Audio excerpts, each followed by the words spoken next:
What's up, guys? Welcome back to my channel. So, the Washington Wizards played the Hornets tonight, and unfortunately, they were not able to pull off this win. They lost 116 to 110. And today was a rough day for me, guys, so I really didn't even think that I was going to be able to make it to give you guys this game review, but I'm glad that I was because we got a lot to talk about. Well, we only got a little bit to talk about at the same time. So, I mean, the Wizards are basically out of the playoffs. They are. Let me see. Hold on, my face is dry. Anyway, they're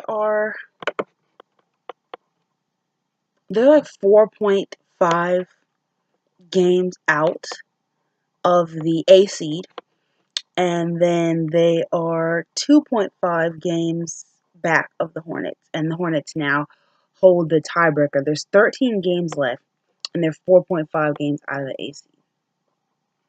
So they've all but eliminated themselves from the playoffs.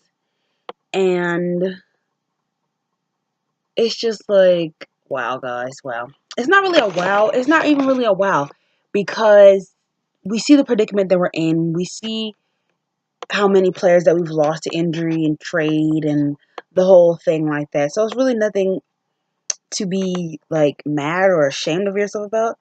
And if you're like me, who doesn't care if they make the playoffs or not, doesn't want them to make the playoffs and wants them to go for a good draft pick, you're not upset about this loss, but you're more so, it's a little bit disappointing because this is one of those wins where it could have just kind of boosted the team morale. And also you would have liked to get one back on the Hornets, who won unfairly last week by 1 point because the refs missed that foul when they fouled Bobby Portis. So it was just one of those games where you'd have liked to see them win just because of what happened last week and just to boost team spirit, team morale, and the fact that we haven't had a 3-game win. We've only had 2 3-game win streaks.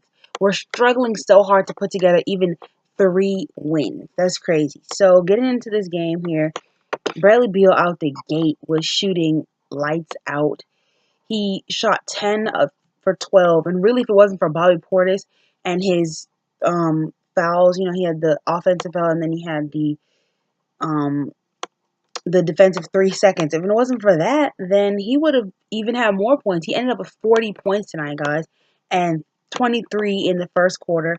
23 in the first half, and then 13 of the team's 26 first quarter points. So he led the way tonight. If it wasn't for him, this loss would have been way more embarrassing, honey. We would have not even been able to bring it to 6 or get it to 6 or any of that.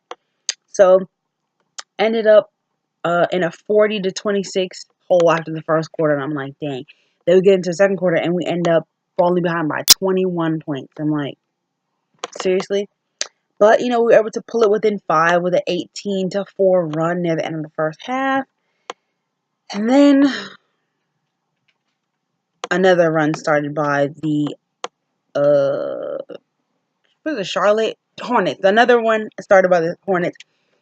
And then the third quarter happened, and then another run. So it's like every time we were able to bring it within like 5 or 6 or 7, the Hornets would go on another run. Like Frank Kaminsky would start shooting threes, Dwayne Bacon, Kemba Walker. Everybody was just shooting threes tonight. It was a 3-point happy night for the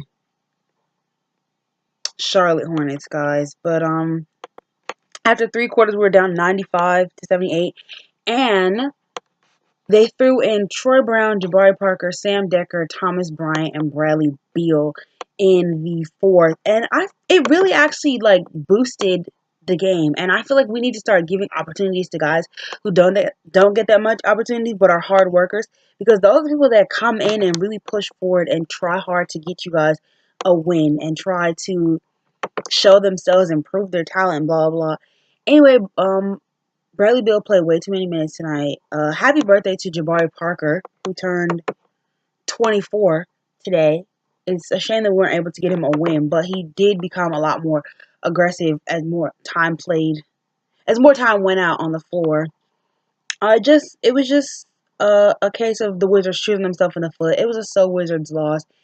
And what else? It was a so Wizards loss. Sorry guys, I had a rough day. I really had a rough day. But it was definitely another case of a so Wizards loss, and just them shooting themselves in the foot, getting into a deficit really early, and just not playing well on defense, and just not being 100% there. But I mean, it's what you can expect from the Wizards because they're what 2-11 on the first night of a back-to-back, so they will usually win the second half of their back-to-backs. Although once I went to a Wizard game and it was the second half of back-to-back, and they lost the first one, I'm thinking, okay, we gotta win this one, and we lost. So still, this would have just been a good one to have, just to have. But we got to talk about the stars of this game, even if they come from the other team. Kemba Walker, his speed, athletic ability, his quickness, like especially to be so well, of course, because he's so small. It's easy for him to get by defenders because he's smaller. He can keep the ball closer to the ground. Like, what can't this guy do? He's not even 6 feet.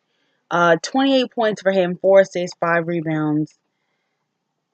And then we got to talk about our Wizards killer, our number one Wizards killer, freaking Jeremy Lamb. Like, I wanted to, like, Jeremy Lamb was just going in tonight.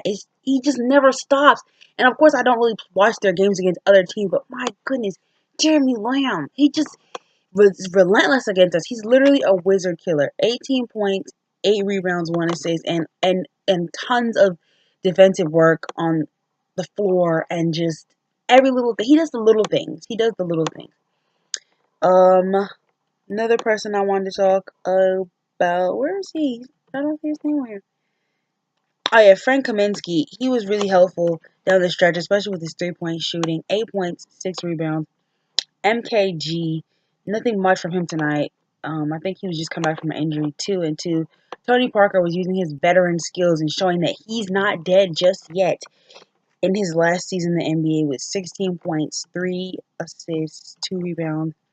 Biombo, 11. He was feeling himself tonight. Miles Bridges, not much to Marvin Williams. He didn't kill us tonight. Marvin Williams didn't kill us tonight, but Jeremy Lamb and Tony Parker made up for whatever he lost, as well as Dwayne Bacon with 13 points, 3 rebounds, and an assist. That's basically it for the Wizards killers, because they definitely had our number all season. They own the tiebreaker now. Chasing Randall played for 8 minutes. He didn't have any points, but he had 2 assists. Sam Decker, 10 minutes, no points, 2 assists. Definitely would have liked to see more production from those guys, because they usually do come in and give us an extra boost off the bench, a lot of energy. Troy Brown, I believe, got his career high 10 points tonight. Got his first 10, his first dub, what not dub, but his first 10 piece tonight. Thomas Bryant, 6 points. He played 19 minutes, not nearly as long as I would have wanted him to. Bobby Portis had a horrible game and was messing up early for us. 3 points from him, 4 rebounds. Bradley Beal with the 40 piece, 23 in one quarter and 23 in the first half, 17 in the next. Jabari Parker, the birthday boy, was 17 and 11, a double-double from him, 4 assists. So he limited his turnovers, had a lot more aggressiveness getting to the rack, and then he got rebounds as well early on, contributing early on, in any little place and space that he could. Trevor Ariza with 10, 8 rebounds, 5 assists. Jeff Green with 20. If it wasn't for Jeff Green and Bradley Beal, I don't know where we would be tonight, because they scored 60 of our 110 points. That's basically it for tonight, guys. Wizards lost one that they should have won, and one that they kind of needed if they want to push forward. We don't want them to push forward, but I think that would have been a good boost of morale, and just good for the team spirit, good for the locker room. Anyways, so glad and thankful for you guys for listening, and peace, guys. It's your girl, Denise. Good night.